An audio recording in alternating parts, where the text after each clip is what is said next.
Video games. Everyone's heard of them, and they seem to be the new fad out there.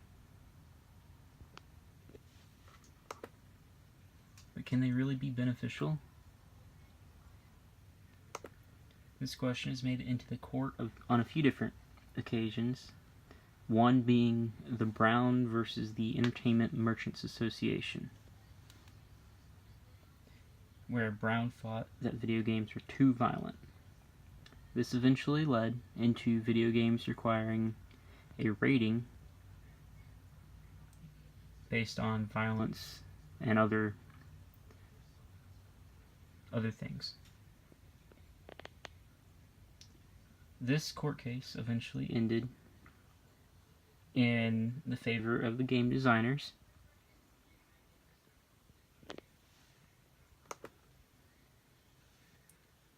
This protected the companies for violence issues parents had, but it didn't stop without a few tests. DeCamp had performed a test on over 6,000 8th graders,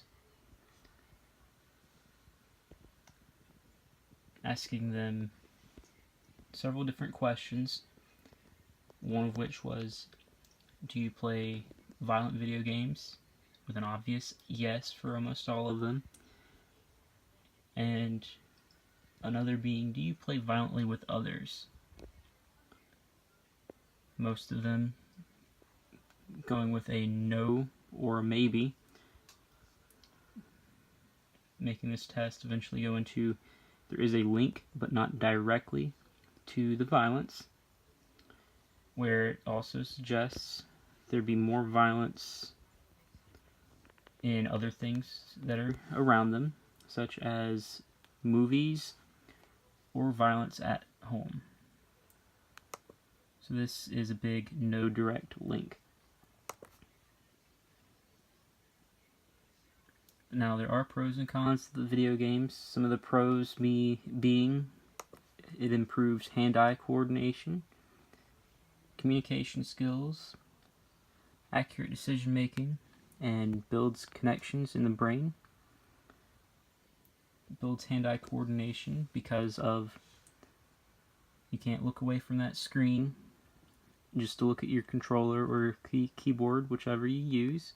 Communication skills, most of the games these days, they have chat options for us to communicate with our teammates. In high intensity situations, you need to make the right decision, and it has to work. And then building connections in the brain. There was a study that showed in musicians and artists that repeating the same task multiple times creates quicker and easier ways to do that same task. This was also found in gamers.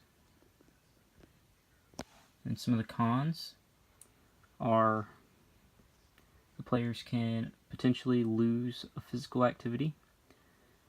This is because generally they lose track of time and can't get outside. They can also develop a aggressive behavior, and they can become impatient. And now there was another study by Matthew Barr, which conducted his experiment with 16 of his college friends, starting with a few personality tests to get a starting point. The students were then to play 14 hours worth of video games over the next 2 months.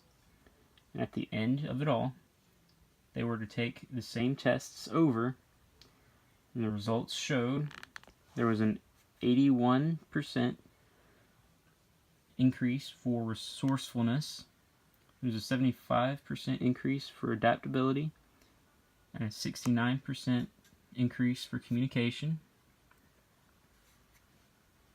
So do you think that video games are a helpful tool for young minds, or do you think they hinder?